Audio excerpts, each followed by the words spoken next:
What's going on? What's going on with everybody? Hope everybody's doing well. Just checking in. I know it's been a minute, and I hope everybody's taking care of themselves. It's springtime, flowers blooming, sun is shining. Weather's getting a little warmer depending on where you are. I hope everybody's getting a chance to get out here and enjoy this weather. At least where I'm at, it's a little bit warmer. So we get out here and do some physical activity, get out there and, do some walking and do some running, do some exercise, just enjoy the weather. For those who's been tuning in, thank you for tuning in. Really Community Trust site is dedicated as always to the political agendas, the discussions of things in our communities, whether it's law enforcement related, politics related. For those who's been watching, I as always say thank you for tuning in. Please share there and subscribe. Get your notifications for things that's been coming in. And please continue to push this information along to betterment of ourselves and our community, the empowered to learn. Real quick, I'm going to touch on a couple of topics. We're going to talk about extremism, and we're going to talk about this NoKnock Warrants. I know I mentioned it last time, so I'm finally going to go ahead and cover some of that material. This is a couple of definitions, and we're going to talk about that Breonna Taylor case and how this NoKnock Warrant concept applied to that case, and how law enforcement makes moves according to the courts, the judges, and being able to get these NoKnock warrants and why they're so important to learn in this access of how law enforcement moves and doing these type of entries. First thing first, we all know the news with the shootings in Colorado, and the one a week ago with the one in Atlanta, where I think in Atlanta it was 8 people killed, and in Colorado it was 10 people killed. So I'm sure everybody as always know, I took some time to read and do some reading, and didn't do too much digging, but just, the basics, pretty much mental illness plays a role. Mental health plays a role into some of these shootings. Also with extremism, a lot has been going on since the January 6th attacks on the Capitol. A little sporadic shootings, sporadic crimes like these that takes a lot of lives, that's considered mass shootings. Has been going on in small scales or larger scales such as this.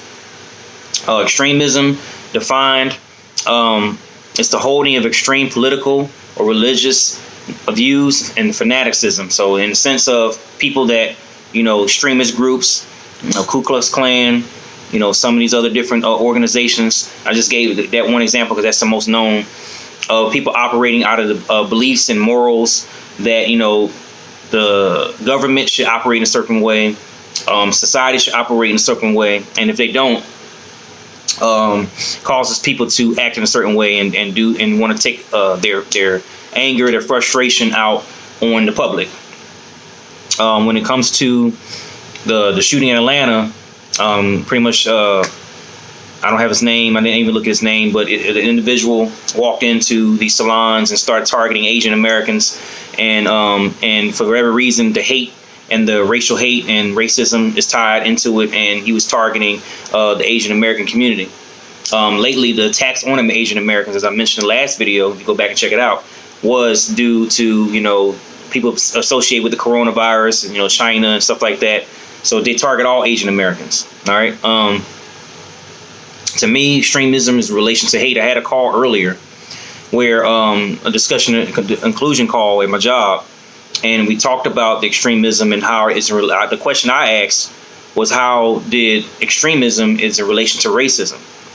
One individual commented that the normalization of individuals that are isolated, they're not a part of society, it brews that type of disdain for the public and for certain ethnic groups. Certain things in society happen, such as the COVID-19 pandemic, and where it came from, where it stemmed from, originated from. So people tend to have a disdain toward that, just Asian Americans or Asians in general, because of this virus infecting and doing a lot of damage in the world and in the United States. So now Asian Americans are getting targeted for it, and they're paying the brunt of the penalty because of this.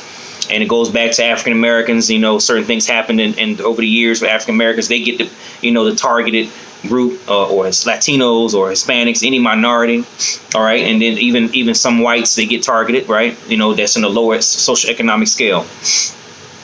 When it comes to things like this, we got to understand that extremism, as I mentioned, extremism is not just defined to one ethnic group. You know what I'm saying? You got extremism in every part of the world, every socioeconomic status, and every part of a professional diaspora. You got lawyers, police officers, you got doctors, you got military, active duty reserves. You got all types of people that operate in the extremism ranks. One of the trainings that we're doing is making sure we understand what extremism, how it relates to us, and how it relates to the those that we serve in the military. How can I trust the next man to make sure that he's not a part of that? And it's not just white people. You got black people that's involved, you got Asian people that's involved, you may have Hispanic people, Latino people. You never know who's extremism is so broad in nature that you don't know who's in it. So again, it's about awareness and empowerment to spot these individuals and find out what's going on and be able to express themselves, to understand why you feel this way. And, if it gets to the point where they want to act on that extremism, then there's consequences and steps that need to be taken to not allow it to happen. So when you come to these two shootings, it's unfortunate. I heard some of the witness statements. I heard what people was talking about it, and the fear and the nervousness and the anxiety and the panic, the mania that went on during those times, especially in the grocery store. Such as a large gathering of people. You like when the chief of police in that law enforcement capacity, lost an officer on top of that. I can relate to it very well when you're dealing with something this drastic. And as a leader, you have to be able to understand the emotions of the community, understand the mindsets of the officers and those who's lost, and you gotta understand the families of those who's lost in the community that you're serving and that you're leading. So it's a big toll on the Colorado police, the Boulder Police Department right now. It's a big toll on some of these major cities that are dealing with stuff like this. So excuse me. And we got to be able to look at these things and understand, it goes back to a video I've done a while back when it comes to active shooters, being able to be more aware. Americans as a whole, we have to be more aware of looking at these signs. You get the facts, you get people's behaviors and body language. Sometimes it's just not noticed. Sometimes it's just, we as people, we just carry on about our day. We think, we're safe. We're thinking that we just want to go run in and get a couple of groceries and come out the store. And then you're getting hit with 1,000 bullets. So it's a very sad situation. My prayers, as always, when stuff like this happen, prayers to the families. I remember one scenario in the spa shooting where a husband was getting a massage with his wife, and the police was holding him hostage, and he's trying to explain his wife, and then they come to find his wife was shot and killed. How drastic is that? Someone you care about, whether it's a spouse, whether it's a family member, whether it's a child, whether it's a grandparent, whatever, loses, their life in the context of when it comes to shooters and stuff of that nature. So I just continue to pray for those individuals and continue to hopefully comfort to their families and the individuals that did it. They obviously going to be shown justice, but at the end of the day, we need to find out why and how can we prevent these cases from happening as much as they are. We can't prevent everything, but some things we can prevent. So that's kind of my take on extremism. There's training being conducted, so I'm going to be learning more about it and being able to understand, the context of it in a more deeper scope. And, it's good to get educated. It's good to get, empowered to learn these things, because you never know. You could be in a grocery store and somebody just pull out an AK. You can be in the movies. You think about the history of mass shootings such as this. You have, the AR shooting. You have bases getting shot up. You have churches getting shot up. You have grocery stores, elementary schools. It's no place is safe nowadays. Extremism and racism and hate crimes and all these things is no particular place that you're safe. So you have to be aware and empowered, and you have to, look at awareness and be able to kind of spot people out and report those things, or make yourself safe in a way, and if something does happen, you just have to survive and get down low, make sure you find exits and just, you can't really, when you're in those situations, you can't really know exactly what you're going to do until it happens. But the training and if you take the time to learn these type of things and be aware of what you're going to do, have a plan in place, anything like that, something that you can build, when you go to these places, you'll be, the chance of survival will be a lot higher. So that's kind of extremism to me in a nutshell. Again, more training to come. If I take notes and learn some things, I may come back and share it. As always, commentary is great. If you want to have something to say about it, if you want to share your experiences with extremism, or you want to share things that you might have noticed or seen, well, feel free, type in the comments. But it's something that is obviously looked at, and even with the gun laws, and even the government's considering banning certain weapons and doing more background checks and doing more preventative and proactive measures to screen individuals that are getting these weapons and using them in the type of way they're using them. Again, we can talk about Second Amendment rights and gun rights. I believe that as Americans, we should be able to have guns, but there got to be some measures put in place. We got to look at the statistics too, because the type of crimes that happen like this is not as often or not as prevalent as most people think. But end of the day, when they do happen, they're such large on a scale that you're losing 10, 11 people, 12 people or more. The Sandy Hook shooting, we have the movie theater in Aurora shooting. You have these major shootings and major mass shootings and killings. It really does take a toll on the country. It takes a toll on the community, and it takes a toll on the government as a whole. And now it gives more people, Democrats or, just governors in general, or not just governors, but government in general, I meant to say, more ammunition to think about, hey, this is the reason why Second Amendment rights need to be revoked. This is the reason why, that guns need to be taken off the street. Now it's more ammunition for them to want to take it, our earned amendments, our earned giving right to carry arms.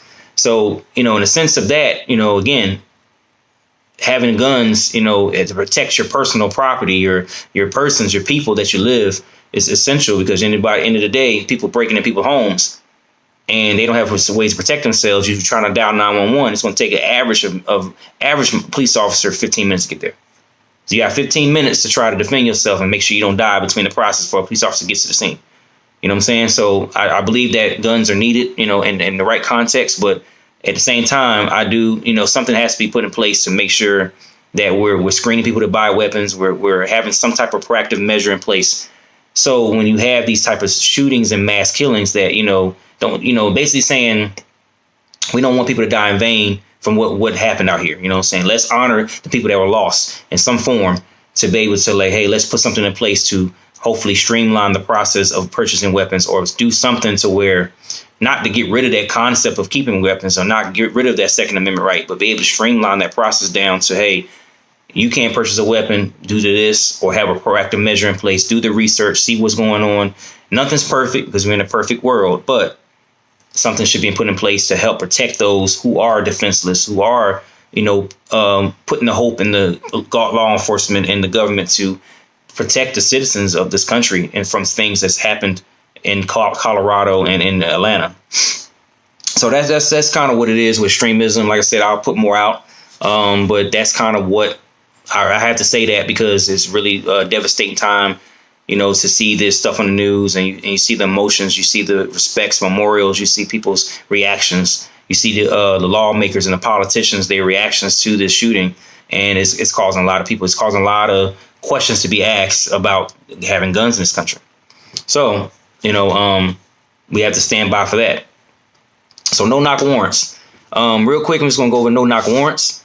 We associate the NoKnock Warrant concept with the Breonna Taylor case. There's other cases out there, but this is the most recent, where basically a NoKnock Warrant is a search warrant. It's basically a search warrant. It's as the name says, it's no knock. We don't have to announce police. We don't have to announce the presence. Where the whole goal of a NoKnock Warrant is to, move in anonymity and move into mysteriousness in the sense of getting that evidence, right? So definition is have the ability to police officers to enter certain premises without first knocking and announcing their presence. Of purpose prior to entering the premises, such warrants are issued where an entry pursuant to the knock and announce rule, or i.e. the announcement prior to entry rule, will lead to the destruction of the objects for which the police are searching, or would compromise the safety of the police or another individual. All that sums up to be basically they want that nominee to kick the door down to get the evidence so they, can prosecute that perpetrator. You know, if it's drugs, a lot of times we're dealing with drugs. If you give a person 5 or 10 minutes, you announce, hey, police banging on the door, they're going to have time to flush those drugs down the toilet. It'll get rid of the evidence. No knocks prevent them to not even announce, don't even know they're coming, kick the door in, boom, you know what I'm saying, catch you in the act, drugs to get you. A lot of times it turns bad, though.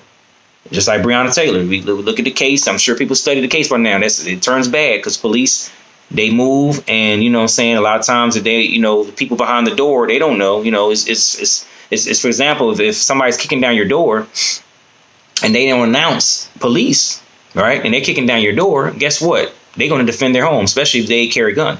They're going to shoot back at the police. Police going to shoot and kill them, or you know, it's going to be a pretty much done deal.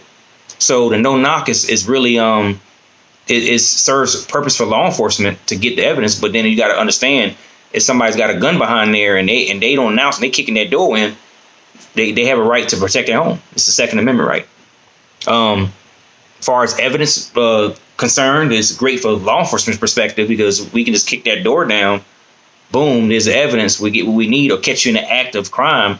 Boom, we going down. So no knocks are good for more less. It's more or less beneficial or convenient for the officers, right? Officers don't entitled to disregard reliable information clearly, negating the existence of exigent circumstances when they actually receive such information. So this goes back to the warrant. This goes back to the magistrate. It goes back to getting that evidence, getting that those surveillance, getting that counter surveillance intel, and collecting you corroborating with CIs.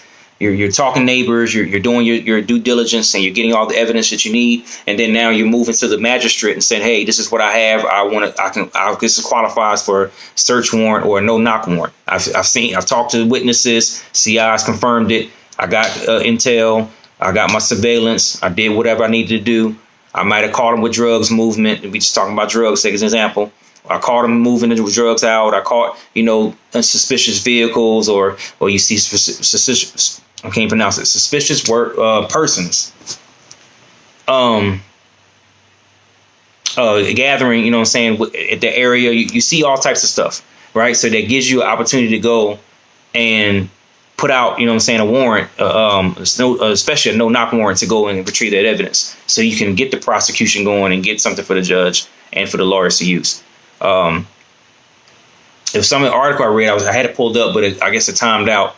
But it was basically, the article basically talking about how no knocks were created, as far as back in the 1600s, where, Englishmen, and, when law enforcement was formed, a lot of people would do the concept of kicking down the door to get evidence. They didn't, back then they didn't use fully, it wasn't in process like a no knock such thing. They just kind of do home invasions and do things of that nature. But in this case, a lot of times when you get the intel and you see the movement of a person that's a person of interest, then those no knock warrants can be tailored to, hey, I'm going to do an early morning one, or I'm going to do when they're sleeping or when the person's not there.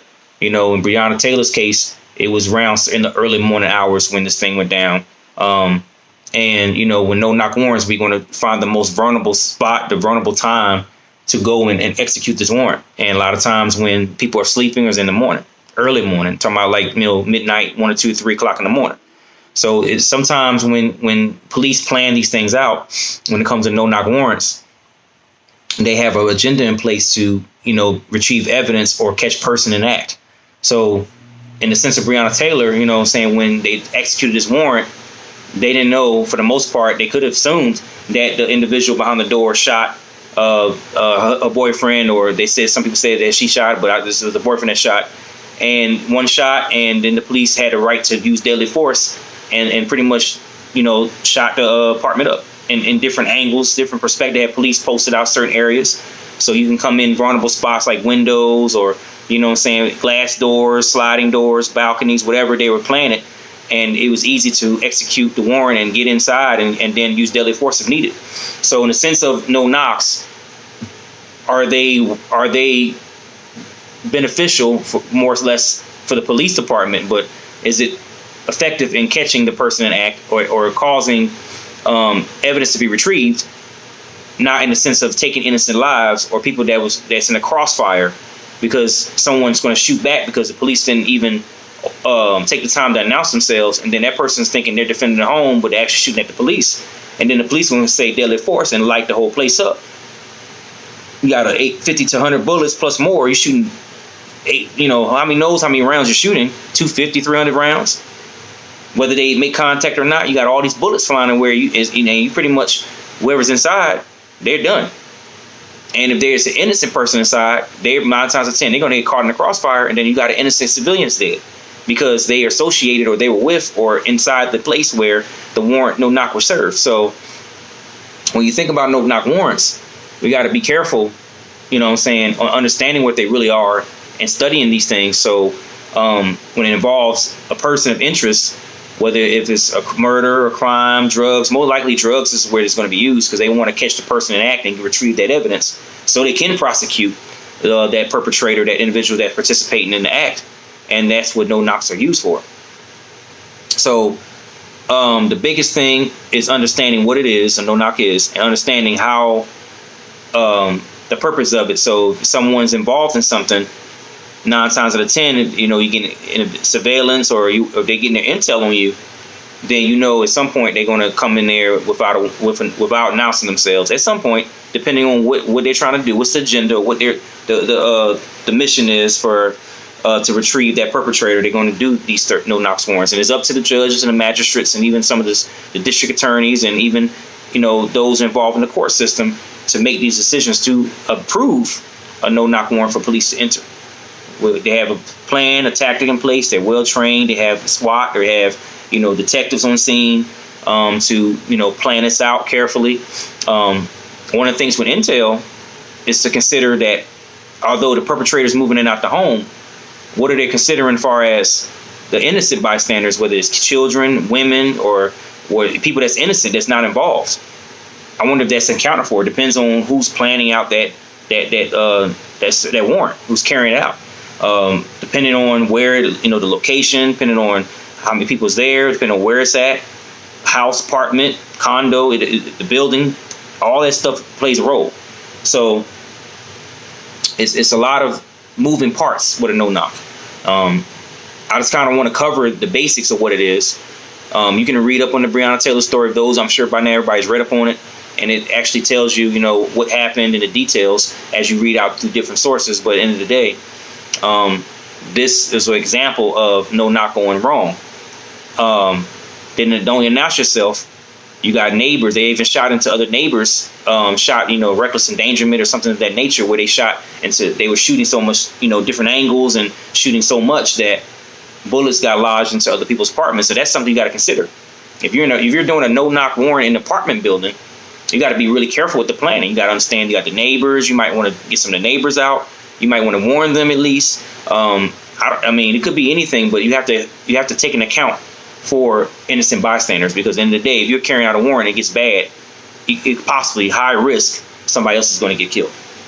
So that's kind of what no-knocks are. Very basic. It's similar to a search warrant, but it's just more or less without the announcement. It's about the police acknowledging that they're there, and it gives time for criminals or perpetrators to get rid of evidence if they know. If they know the police is there, they can spend time. The police says, APD or whoever police department you work for, right? And they say Atlanta Police or whatever. I'm just giving an example because that's where I was. Hey, police open up. That's gonna get people perpetrated to go and do it. But if they just kick the door in, chances are, again, act as they committed. They got probable cause. Evidence is they caught on tape. They caught on body cam. They caught in person. Then that's giving the police department a heads up to subdue and go ahead and make their arrest and get all the evidence and start prosecuting that evidence for court. So in a sense of a law enforcement perspective, it can be beneficial, but it has to be planned out. And a lot of times when things happen right on the whip, stuff happens and people end up getting caught in the crossfire, and then you have a body or innocent person dead or caught up because of the stuff not going the way it goes left, it goes right. Nothing's perfect when you plan stuff out. You don't know if someone's behind that door is going to shoot. You don't know if somebody's going to attack the police. Police officer got injured, bullets flying, you never know what's going on. So it's deadly on both ends. So kind of want y'all to know that. Not gonna make this video too much longer. Extremism, NoKnock Warrants. Take the time to research, do your own due diligence, and look it up stuff for yourself, because again, it's a community issue. Especially with extremism, it's a community issue. It's not a black and white issue. Racism is involved in that, but I think extremism it's bigger than just one race. Everybody can get targeted. Doesn't matter who you are. As you've seen in the Colorado shooting, it didn't matter who was there. It was a Muslim person who was a Syrian immigrant, and he targeted people in general. You had a Caucasian male in Atlanta targeting Asian Americans. You know what I'm saying? So it's in a sense, you got people's perspectives and thoughts, and they tend to express their views in violence. And that's when innocent people, don't matter black, white, Asian, it didn't matter. You caught in that crossfire, you caught in that crossfire. So this affects all communities. And you can be in a store, you can be in the movies, you can be in the mall, you can be at church, you can be at school, you can be out and about, banks, it doesn't matter. So we got to be aware and study on these things. And I just hope this gives some type of enlightenment. And I just hope that people get something out of it. So definitely check out Freedom Fighters channel. I'm about to do some dope poems, some poetry on there. I get some stuff done in the area of poetry. I'm going to actually go out and do some stuff, depending on COVID and depending on stuff like that. But if not, I'm going to put it on my channel. Check out Freedom Fighters, Gospel of Jesus Christ. Definitely going to put some more teachings on there. Hope it blesses someone. Share this video, put it out, and continue to subscribe, get the notifications. And don't forget SoundCloud, Spotify, Simple Cash Radio, Anchor. So I'm still on those streaming venues, and just materials there are ready to go. So I hope be blessed. Check out the old videos, share and subscribe. Have a good day.